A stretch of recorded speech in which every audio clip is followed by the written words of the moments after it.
why did you start Dungeon Dudes? What was happening is Monty and I were working together at the same shop, and we would talk about D&D all day, every day. We'd go into deep conversations about rules, monsters, lores. I just remember Monty showing up, and we had lunch break together, and he came up to me on the floor of the shop, and it was just like, hey, today we're going to talk about necromancy. And I was like, nice. So we both, Monty had been playing for years. I picked up D&D and I went really hard into it, hyper-focused all the way, learned literally every detail I could. And then what started to happen is Monty and I would joke every day being like, man, wouldn't it be cool if we could make a career of just talking or playing D&D? And it's pretty good. Yeah. and then we were going on the online forums. We were on the Facebook groups, the Reddits, all of that. And the same questions would always pop up, like, how do I do X? Or can somebody explain Y? And Monty and I would be answering all of these questions because we just knew a lot of the stuff. It also helped that Monty and I both had backgrounds in theater and film. Yeah. And both of us also had backgrounds in teaching. So you had theater, film, teaching, and of extreme passion for D&D. And then finally one day I just remember being like, Monty, what if we just recorded us answering these questions that we keep seeing? So that instead of having to type it out all the time, whenever somebody asked those questions, we would just post a video that we made answering the question. So you'll actually notice please don't go back and watch these, but the first 5 Dungeon Dudes videos were 5-minute long, just like, how do you calculate AC? Yeah. Here's how, and they were like very straightforward. It was, let's answer a question we keep seeing. Yeah. From that, it just grew, but it was originally just because Monty and I wanted to help people understand the game, and we thought rather than typing it out all the time, a video would be much easier. And then the live play show. Yeah. What made you take the leap there? So we had been posting videos on YouTube for a little over a year. We started in 2017. And then towards the end of 2018, people in our audience were starting to ask us, you guys give great tips. We would love to watch your game. And I had some experience with live streaming prior to that. I have a background in theater, and I used to do live stream for live theater. And so I had some gear, I had some things. So we got together in my basement. We got some of our friends that were part of our existing campaign that we'd also actually all met working in the same shop. And we decided to start Drakkenheim. And I, at the time, had this throwaway idea that was in my sketchbook of a ruined city. I still have the original sketch of like what I thought the city was going to look like.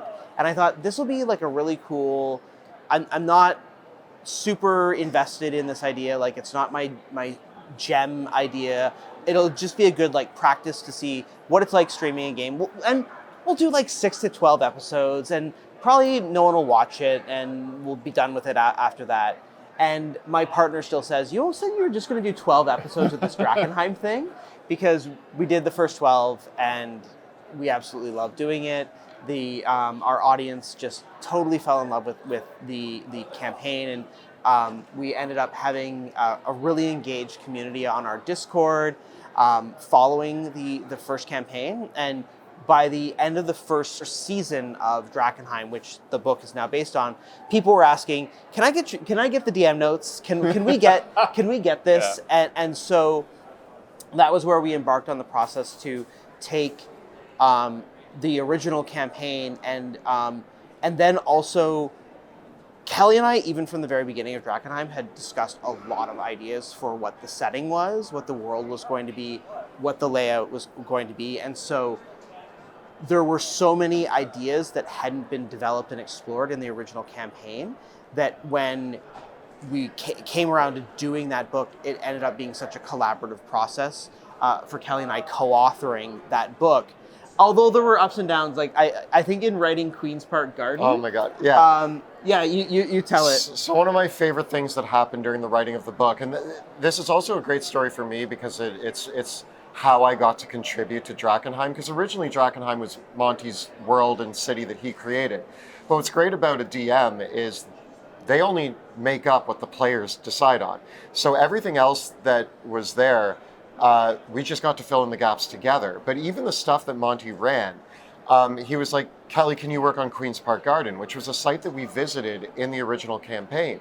And I was like, yeah, I guess I can write Queen's Park Garden, but we went there, so could you please send me your DM notes? And he goes, sure, and sends me a document that had a picture of a tiered garden, and it said lawn gnomes ? And yellow flower ? And I looked at it and I was like, sorry, what is this? And he's like, that's what I ran it off of. You played it, you can figure it out.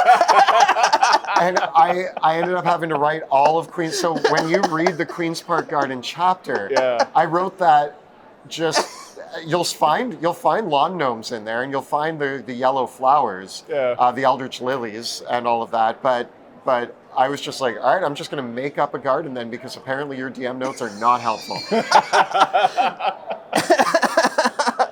And so that was such a wonderful process to share that, because I myself, like, I find that as a DM, I can work from just a couple prompts. So my prep notes tend to be very, very sketchy. And so even in coming into the process of writing the book, like, people ask, well, can I just have your DM notes? And I like to say to people, my DM notes are an incoherent mess. Yes, yeah. And so it was really fortunate to be able to work together to turn this into something that was actually coherent and robust, that someone could run an adventure from. Because for us, it's very interesting how a published adventure is a very different thing from DM notes in terms of the written form. And I think that I would say that for any GMs out there that are wondering about the process of, like, your Dungeon Master notes don't have to look like a published adventure.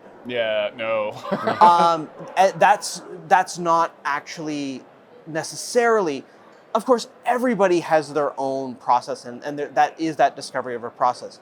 But if you're one of those DMs out there that feels like you have to write a book to run your campaign, you might not actually need to do that. And it is possible to pull things back. So, but when we're communicating to someone else, to give someone else a toolbox, we do want to offer anyone running the adventure, like, here's a lot of things that you can pull in as you need them and grab them, because communicating an idea takes a lot more than actually just reminding your own brain of what it is. What are you moving towards? Is there something, like, are you looking at legacy? Are you looking at, where do you go from here? More books? We're working on book number 3. We are working on book number 3. I don't know how much we're allowed to say about that, but there is a book number 3 in the works. We do plan to do more books after that. Something that I'm personally excited about is our second book that's going to be released soon, expanded on the wider world beyond the walls of Drakkenheim. And what was beautiful about expanding the world is the second book explains the lore of all of the continent, the whole continent, all of the several nations within that.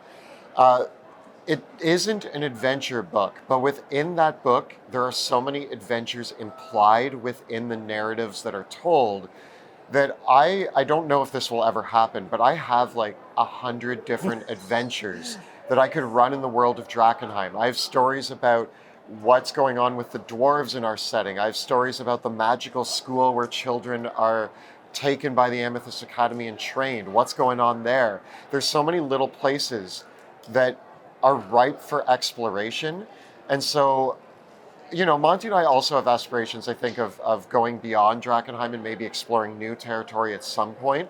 But I do also think that we're not done with Drakkenheim yet, and it's become such a rich and collaborative place for us to create in that there's a lot more on the horizon, I think. And we're really excited at inviting more people into our world and our process. Actual play remains a thing that we absolutely love doing. And I think for us as creators, we love the model of experimenting with something in an actual play and then developing that into a book. It's a really rewarding way of working as a creator. It kind of builds its own hype machine as well, because because people get to experience it and see.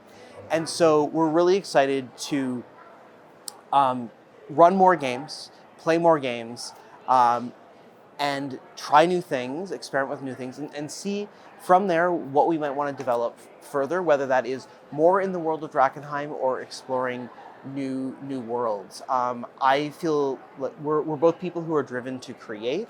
This is our favorite hobby because you get to create, and so the scope for that is so wide, and I just can't wait to just make another thing. Whether that's another video helping people get into the hobby, another monster, another magic item, another adventure, being able to make things is just, and work with my best friend on these things is, again, I just feel so grateful for that.